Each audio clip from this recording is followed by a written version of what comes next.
Hi friends, good morning ಎಲ್ಲರಿಗೂ. Welcome to Shailupuni YouTube channel. ಇವತ್ತು ಬೆಳಗಿನ ಟಿಫನ್ ರೊಟ್ಟಿ ಮಾಡಿದ್ದೀನಿ. ರಾತ್ರಿ ಉಳಿದಿರೋ ಅನ್ನದಲ್ಲಿ ನಾನು ರೊಟ್ಟಿ ಹೇಗೆ ಮಾಡೋದು ಅನ್ನೋದನ್ನ ತೋರಿಸ್ತೀನಿ ಬನ್ನಿ. ಈ ಥರ ಉಳಿದಿದೆಯಲ್ಲ, ತಣ್ಣಗಾದರೆ ತಿನ್ನೋಕ್ಕೂ ಆಗಲ್ವಲ್ಲ, ಅದು ನೈಟ್ ಔಟದು ತಿನ್ನೋಕ್ಕೆ ಇಷ್ಟ ಬೀಳಲ್ಲ ಯಾರೂ. ಈ ಥರ ಮಾಡಿಕೊಂಡ್ರೆ ಈಸಿಯಾಗಿ ಹೋಗುತ್ತೆ, ವೇಸ್ಟು ಆಗಲ್ಲ. ನೋಡಿ, ಈ ಥರ ಉಡಿಯಾಗಿ ಮಾಡಿಕೊಂಡು ಮಿಕ್ಸಿ ಜಾರಲ್ಲಿ ಹಾಕ್ಕೊಳ್ಳಿ. ಒಂದೆರಡು ಸ್ಪೂನಷ್ಟು ನೀರು ಹಾಕ್ಕೊಳ್ಳಿ ಸಾಕು, ಜಾಸ್ತಿ ಹಾಕ್ಕೊಳ್ಬೇಡಿ. ಫುಲ್ ನುಣ್ಣಗೆ ಗ್ರೈಂಡ್ ಮಾಡ್ಕೊಳ್ಳಿ. ಈ ಥರ ಗಟ್ಟಿಯಾಗಿ ಇರಬೇಕು. ನೀರು ಮಾತ್ರ ಜಾಸ್ತಿ ಹಾಕಕ್ಕೆ ಮಾತ್ರ ಹೋಗಬೇಡಿ. ನಿಮ್ಗೆ ಎಷ್ಟು ಬೇಕು ಅಷ್ಟು ಅಂತ ರೈಸ್ ಹಾಕ್ಕೊಳ್ಳಿ. ನಾನಿಲ್ಲಿ 2 ಸಲ ಹಾಕ್ಕೊಂಡಿದ್ದೀನಿ. ಈ ಥರ ಕುದಿಯೋಕೆ ಒಂದು ಸ್ವಲ್ಪ ನೀರು ಇಟ್ಕೊಂಡಿರಿ ಫಸ್ಟೇ. ಇದಕ್ಕೆ ಬೇಕಾಗುತ್ತೆ ಅಲ್ವಾ ಲಾಸ್ಟಲ್ಲಿ, ಹಾಗಾಗಿ ಫಸ್ಟೇ ಕುದಿಯೋಕೆ ಇಟ್ಕೊಂಡ್ರೆ ಬೇಗ ಆಗುತ್ತೆ. ಹಾಗೆ ನಾನಿಲ್ಲಿ ಅಕ್ಕಿ ಹಸಿಟ್ಟು ತೊಗೊಂಡಿದ್ದೀನಿ. ಅಕ್ಕಿ ಹಸಿಟ್ಟು ನಿಮ್ಮ ರೈಸ್ ಮೇಲೆ ಡಿಪೆಂಡ್ ಆಗುತ್ತೆ, ನಿಮ್ಗೆ ಎಷ್ಟು ಬೇಕೋ ಅಷ್ಟು ಹಾಕ್ಕೊಳ್ಳಿ. ಒಟ್ಟಿನಲ್ಲಿ ಗಟ್ಟಿಯಾಗಿ ಇಸ್ಕೋಬೇಕು ನೀಟಾಗಿ.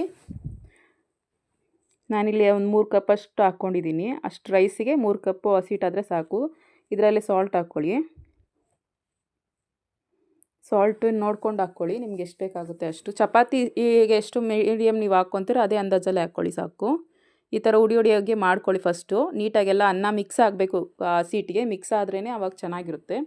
ಈಗ ನಿಮ್ಗೆ ಎಷ್ಟು ಬೇಕೋ ಅಷ್ಟು ನೀರು ಹಾಕ್ಕೊಳ್ಳಿ.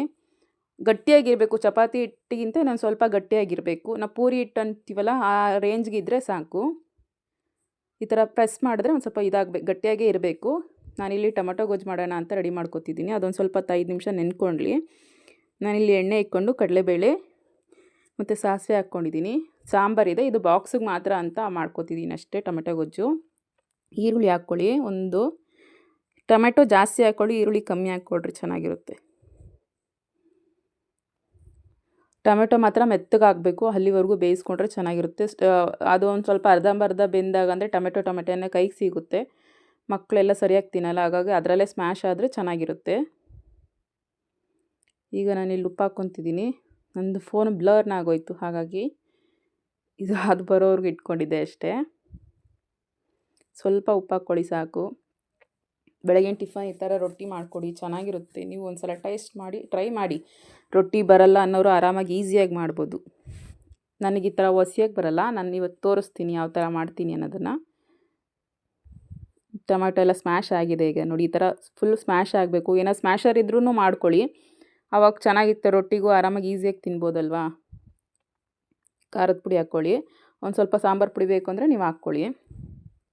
ನಿಮ್ಗೆ ನೀರು ಕನ್ಸಿಸ್ಟೆನ್ಸಿ ನೋಡ್ಕೊಳ್ಳಿ, ಎಷ್ಟು ಬೇಕು ಅಂತ ನೋಡಿಕೊಂಡು ಆಮೇಲೆ ಹಾಕ್ಕೊಳ್ಳಿ. ನಾನು ಸ್ವಲ್ಪ ಹಾಕ್ಕೊಂಡಿದ್ದೀನಿ ಅಷ್ಟೇ. ಟೊಮೆಟೊ ಎಲ್ಲ ಒಂದು ಅರ್ಧ ನೀರು ಸಿಗುತ್ತೆ ಅಲ್ವಾ, ಅದಕ್ಕೆ ನಾನು ಇನ್ನೊಂದು ಅರ್ಧ ಲೋಟ ನೀರು ಹಾಕ್ಕೊಂಡಿದ್ದೀನಿ ಅಷ್ಟೇ. ರೊಟ್ಟಿ ಅಲ್ವಾ, ಲಾಸ್ಟಲ್ಲಿ ಕೊತ್ತಂಬರಿ ಸೊಪ್ಪು ಹಾಕ್ಕೊಂಡು ಕುದಿಸ್ಕೊಂಡ್ರೆ ಸಾಕು. ಆಗೋಯ್ತು ಟೊಮೆಟೊ ಗೊಜ್ಜು. ಈಸಿಯಾಗಿ ಟೇಸ್ಟಿಯಾಗಿ ಸಖತ್ತಾಗಿರುತ್ತೆ. ಬನ್ನಿ ಈಗ ರೊಟ್ಟಿ ಮಾಡೋದು ಹೇಗಂತ ನೋಡೋಣ. ನಾನಿಲ್ಲಿ ಹಸಿಟ್ಟು ಸೈಡ್ಗೆ ಇಟ್ಕೊಂಡಿದ್ದೀನಿ. ಇದೊಂದು ಸ್ವಲ್ಪ ನೆಂದಿದೆ. ಈಗ ಅದರಲ್ಲಿ ಆಫ್ ಮಾಡಿಕೊಂಡು ತೊಗೊಳ್ಳೋಣ ಈ ಕಡೆ ಸೈಡ್ಗೆ. ಮಣೆಗಿಂತ ಈ ಥರ ಟೈಲ್ಸ್ ಮೇಲೆ ಮಾಡ್ಕೊಡ್ರಿ, ಇಲ್ಲ ಮಣೆ ದೊಡ್ಡದಾಗಿತ್ತು ಅಂದರೆ ಅದರಲ್ಲೂ ಮಾಡ್ಕೊಳ್ರಿ, ಚೆನ್ನಾಗಿರುತ್ತೆ. ಬಿಗಿನರ್ಸ್ ಆದರೆ, ಅಂದರೆ ಟ್ರೈನ್ ಆಗಿರೋರು ಮಾಮೂಲಿ ಮಣೆ ಮೇಲೆ ಚೆನ್ನಾಗಿ ಇದು ಮಾಡ್ತಾರೆ. ಮತ್ತು ಟ್ರೈನ್ ಇಲ್ಲ ಅನ್ನೋರು, ಅಕ್ಕಿ ರೊಟ್ಟಿ ಕಷ್ಟ ಅನ್ನೋರು ಈ ಥರ ಮಾಡ್ಕೊಳ್ಳಿ, ಈಸಿಯಾಗಿರುತ್ತೆ. ನೋಡಿ, ಅದನ್ನು ಫಸ್ಟ್ ತೊಗೊಂಡ್ವಲ್ಲ, ಅದನ್ನು ಚೆನ್ನಾಗಿ ನಾದ್ಕೋಬೇಕು ಇನ್ನೊಂದು ಸಲ. ಈ ಥರ ಉಂಡೆ ಮಾಡಿಕೊಂಡು ಅಗಲ ಮಾಡ್ಕೊಳ್ಳಿ. ಸ್ವಲ್ಪ ಹಸಿಟ್ಟು ಜಾಸ್ತಿ ಹಾಕ್ಕೊಳ್ರಿ, ನೀವು ಬಿಗಿನರ್ಸ್ ಆದ್ರೂ ಅಷ್ಟೇ, ಯಾರಾದರೂ ಹಸಿಟ್ಟು ಕೆಳಗಡೆ ಜಾಸ್ತಿ ಹಾಕ್ಕೊಂಡ್ರೆ ನೀಟಾಗಿ ಬರುತ್ತೆ. ಈ ಥರ ಸ್ಮ್ಯಾಶ್ ಮಾಡಿಕೊಂಡ್ರೆ ಎತ್ಕೊಳ್ಳೋವಾಗ ನೀಟಾಗಿ ಬರುತ್ತೆ. ಜಾಸ್ತಿ ಪ್ರೆಸ್ ಮಾಡಿ ಮಾತ್ರ ಒಸಿಯೋಕ್ಕೆ ಹೋಗಬೇಡಿ, ಸ್ವಲ್ಪ ಲೈಟಾಗಿ ಪ್ರೆಸ್ ಮಾಡಿ ಸಾಕು. ಅದೇ ಹೋಗ್ಬಿಡುತ್ತೆ ಮುಂದಕ್ಕೆ. ಚಪಾತಿ ಹಸಿಟ್ಟು ಥರ ಇಲ್ವಾ ಇದು. ಈ ಥರ ನೋಡ್ರಿ ರೌಂಡಾಗಿ ಮಾಡ್ಕೊಳ್ಳಿ. ನಾನು ಪ್ಯಾನ್ ಇಟ್ಕೊಂಡು ಹೀಟ್ ಆಗಿದೆ. ಈಗ ಹಾಕ್ಕೋತೀನಿ. ಅದನ್ನು ಮಾತ್ರ ಇವಾಗ ಹಾಕಿದ ತಕ್ಷಣ ಕದಲಿಸೋಕೆ ಮಾತ್ರ ಹೋಗಬೇಡಿ. ಅದೊಂದು ಸ್ವಲ್ಪ ವೈಟ್ಗೆ, ಈ ಚಪಾತಿ ಹಾಕಿದಾಗ ಒಂದು ಸ್ವಲ್ಪ ವೈಟಿಗೆ ಹೆಂಗೆ ಬರುತ್ತೋ ಹಾಗೆ ಬರುತ್ತೆ. ಆವಾಗ ನೀರು ಕಾಟನ್ ಬಟ್ಟೆ ತೊಗೊಳ್ರಿ, ಪಾಲಿಸ್ಟರ್ ಮಾತ್ರ ತೊಗೊಳ್ಬೇಡಿ. ಕಾಟನ್ ಬಟ್ಟೆ ತೊಗೊಂಡು ನೀರು ಸವರ್ಕೊಡ್ರಿ. ನಾವು ಆವಾಗಲೇ ನೀರು ಕಾಯಿಸಿಟ್ಟಿದ್ವಲ್ಲ, ಅದೇ ನೀರೇ ಸವರ್ಕೊಳ್ಳಿ. ಇಲ್ಲಿ ಒಂದು ಸ್ವಲ್ಪ ಬಬಲ್ಸ್ ಬರುತ್ತೆ ನೋಡಿ, ಈ ಥರ ಬಬಲ್ಸ್ ಬರುತ್ತಲ್ಲ, ಆಗ ಈಸಿಯಾಗಿ ಬರುತ್ತೆ. ಅದೇ ಬರುತ್ತಲ್ಲ, ಆವಾಗ ಎತ್ತಾಕ್ಕೊಳ್ಳಿ. ಇನ್ನೊಂದು ಟರ್ನ್ ಮಾಡ್ಕೊಳ್ಳಿ. ನಿಮಗೆ ಎಲ್ಲಿವರೆಗೂ ಬೇಕೋ ಅಲ್ಲಿವರೆಗೂ ಸುಟ್ಕೊಳ್ಳಿ. ಸ್ವಲ್ಪ ಕಡಕ್ಕೆ ಇದ್ದರೆ ಚೆನ್ನಾಗಿರುತ್ತೆ, ಸ್ವಲ್ಪ ಮೆತ್ತಗಿದ್ರೆ ಸೇಮ್ ಚಪಾತಿ ಥರ ಇರುತ್ತೆ. ಕಡಕ್ಕಾಗಿದ್ದರೆ ಸಖತ್ತಾಗಿರುತ್ತೆ ಟೇಸ್ಟು. ನಿಮ್ಗೆ ಅರ್ಥ ಆಗಿಲ್ಲ ಅಂದರೆ ಇನ್ನೊಂದು ಸಲ ನೀಟಾಗಿ ತೋರಿಸ್ತೀನಿ ನೋಡಿ. ಈಗ ನೋಡಿರಿ, ಆ ಥರ ಅಗಲ ಮಾಡ್ಕೊಳ್ರಿ ಸಾಕು. ಚೆನ್ನಾಗಿ ನಾದ್ಕೋಬೇಕು. ಒಟ್ಟಿನಲ್ಲಿ ನಿಮ್ಗೆ ನೀಟಾಗಿ ಬರಬೇಕು ಅಂದರೆ ಚೆನ್ನಾಗಿ ನಾದ್ಕೊಂಡು ಆ ಥರ ಅಗಲ ಮಾಡಿಕೊಂಡು ಕೆಳಗಡೆ ಸ್ವಲ್ಪ ಜಾಸ್ತಿ ಹಾಕ್ಕೊಳ್ರಿ, ಆ ಥರ ಸ್ಪ್ರೆಡ್ ಮಾಡ್ಕೊಳ್ಳಿ.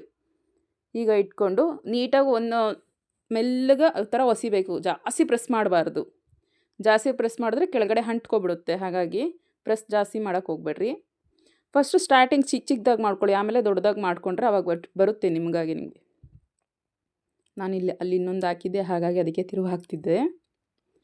ಜಾಸ್ತಿ ಮಾತ್ರ ಪ್ರಿಸರ್ವ್ ಮಾಡ್ಕೊಳ್ರಿ. ಅನ್ನ ಮಾತ್ರ ವೇಸ್ಟ್ ಮಾಡಬೇಡಿ. ಈ ಥರ ಉಳ್ದಿರೋ ಅನ್ನದಲ್ಲಿ ಆರಾಮಾಗಿ ಈಸಿಯಾಗಿ ಮಾಡ್ಕೋಬೋದು. ತುಂಬ ಜನಕ್ಕೆ ರೊಟ್ಟಿ ಮಾಡೋಕ್ಕೆ ಬರಲ್ಲ, ನನಗೆ ತಟ್ಟಕ್ಕೆ ಬರಲ್ಲ ಅಂತಾರಲ್ವ, ಈ ಥರ ನೋಡಿ ಆರಾಮಾಗಿ ಎಷ್ಟು ಚೆನ್ನಾಗಿ ಬಂದಿದೆ, ನೀವೇ ನೋಡ್ತಿದ್ದೀರಾ ಅಲ್ವಾ. ನಿಧಾನಕ್ಕೆ ಪ್ರೆಸ್ ಮಾಡಿಕೊಂಡ್ರೆ ಅಗ್ಲಕ್ಕೆ ಎಷ್ಟು ಅಗಲ ಬೇಕೋ ಅಷ್ಟು ಆಗುತ್ತೆ. ಆದರೆ ಈ ಥರ ಸರ್ಕಲ್ ಮಾಡ್ಕೊತಾ ಇರ್ರಿ, ಕೆಳಗಡೆ ಅಂಟ್ಕೊಂದಿರ ಇರುತ್ತೆ. ಒಂದೇ ಸಮ ಪ್ರೆಸ್ ಮಾಡ್ತಾ ಇದ್ರೆ ಏನಾಗುತ್ತೆ ಅಂದರೆ ಕೆಳಗಡೆ ಅಂಟ್ಕೊಬಿಡುತ್ತೆ. ಈ ಥರ ಸವರ್ಕೊತಾ ಇದ್ರೆ ಏನಾಗುತ್ತೆ ಅಂದರೆ ಆವಾಗ ನಿಮ್ಗೆ ನೀಟಾಗಿ ಬರುತ್ತೆ. ನೋಡಿರಿ ಇಲ್ಲಿ ಹಾಕ್ಕೊಂಡಿದ್ದೀನಿ ನೋಡಿರಿ, ಈಗ ಬಬಲ್ಸ್ ಬರುತ್ತೆ, ತೋರಿಸ್ತೀನಿ ನೋಡಿರಿ ಇನ್ನೊಂದು ಸಲ. ಬಂದು ಈ ಥರ ತ್ಯಾವ ಮಾಡ್ಕೊಂಡು ಹಾಕ್ಕೊಂಬಿಡ್ರಿ. ಅದೊಂದು 5 ನಿಮಿಷ ಒಣಗಬೇಕು. ಅದು ಒಳಗಡೆ ಕೆಳಗಡೆ ನೋಡಿರಿ ಈ ಥರ ಲೈಟಾಗಿ ಬಂದಿರುತ್ತೆ, ಶೈನಿ ಇರುತ್ತಲ್ಲ. ಇವಾಗ ನೋಡಿರಿ ಡ್ರೈ ಆಗಿದೆ. ಈ ಥರ ಒಣಗಿದ್ಮೇಲೆ ಹಿಂದೆ ತಿರುಗಿಸ್ಕೊಂಡ್ರೆ ಚೆನ್ನಾಗಿರುತ್ತೆ. ನೋಡಿರಿ ಎಷ್ಟು ಚೆನ್ನಾಗಿ ಬಂದಿದೆ. ನಾನಿಲ್ಲಿ ಟಿಫನ್ ಬಾಕ್ಸ್ಗೆಲ್ಲ ನನ್ನ ಮಕ್ಳಿಗೆ ಹಾಕ್ತಿದ್ದೀನಿ ನೋಡಿ. ನೋಡಿರಿ ಎಷ್ಟು ಚೆನ್ನಾಗಿ ಬಂದಿದೆ. ಆ ಥರ ಕಡಕ್ಟಾಗಿದ್ದರೆ ಮತ್ತು ಮಧ್ಯಾಹ್ನಕ್ಕೂ ಆರಾಮಾಗಿ ತಿನ್ಬೋದು. ಸ್ವಲ್ಪ ಮೆತ್ತಗೆ ಮಾಡ್ಕೊಂಡ್ರೆ ಏನಾಗುತ್ತೆ ಗೊತ್ತಾ, ಸ್ವಲ್ಪ ಮೆತ್ತಗಾಗಿದ ತಕ್ಷಣ ಮಧ್ಯಾಹ್ನ ಅಷ್ಟು ತಿನ್ನೋಷ್ಟಕ್ಕೆ ಒಂಥರ ಆಗೋಗ್ಬಿಡುತ್ತೆ. ಕಡಕ್ಕಾಗಿ ಮಾಡಿಕೊಂಡ್ರೆ ನೀಟಾಗಿರುತ್ತೆ, ಆರಾಮಾಗಿ ಈಸಿಯಾಗಿ ತಿನ್ಬೋದು. ಸ್ಕೂಲ್ ಮಕ್ಕಳು ಅಲ್ವಾ, ಹಾಗಾಗಿ ಮುರಿದು ಹಾಕ್ತೀನಿ ನಾನು. ಹಂಗೆ ಹಾಕಿದ್ರೆ ಪಾಪ ಅವ್ರಿಗೆ ಕಷ್ಟ ಆಗುತ್ತೆ ಅಲ್ವಾ ತಿನ್ನೋದಕ್ಕೆ. ಅದಕ್ಕೆ ಆ ಥರ ಮುರಿದು ತಿಂದರೆ ಅವ್ರಿಗೂ ಟೈಮ್ ಸೇವ್ ಆಗುತ್ತೆ. ಹಾಗಾಗಿ ನಾನು ಟಿಫನ್ ಬಾಕ್ಸಿಗೆ ಆಲ್ಮೋಸ್ಟ್ ಹಿಂಗೆ ಹಾಕೋದು, ಚಪಾತಿ, ದೋಸೆ, ರೊಟ್ಟಿ ಎಲ್ಲ. ಇಲ್ಲಿ ನಮ್ಮ ಮನೆಯವ್ರಿಗೂ ಬೇಕು ಅಂದರೆ ಹಾಗಾಗಿ ಮನೆಯವ್ರಿಗೂ ಹಾಕ್ಕೊಡೋಣ ಅಂತ ರೊಟ್ಟಿ ಹಾಕ್ತಿದ್ದೀನಿ. ನೋಡಿರಿ ಎಷ್ಟು ನೀಟಾಗಿ ಬಂದಿದೆ ನೋಡಿ. ನೀವು ಒಂದು ಸಲ ಟ್ರೈ ಮಾಡಿ. ರಾತ್ರಿ ಉಳಿದಿರೋ ಸಾಂಬಾರಿತ್ತು, ಇದಕ್ಕಿನ ಬೇಳೆ ಸಾಂಬಾರು, ಅದಕ್ಕೂ ಟೇಸ್ಟ್ ಚೆನ್ನಾಗಿರುತ್ತೆ. ಥ್ಯಾಂಕ್ ಯು ಫ್ರೆಂಡ್ಸ್, ಇಷ್ಟೊತ್ತವರೆಗೂ ನನ್ನ ಚಾನಲ್ ನೋಡೋದಕ್ಕೆ ಥ್ಯಾಂಕ್ ಯು ಸೋ ಮಚ್.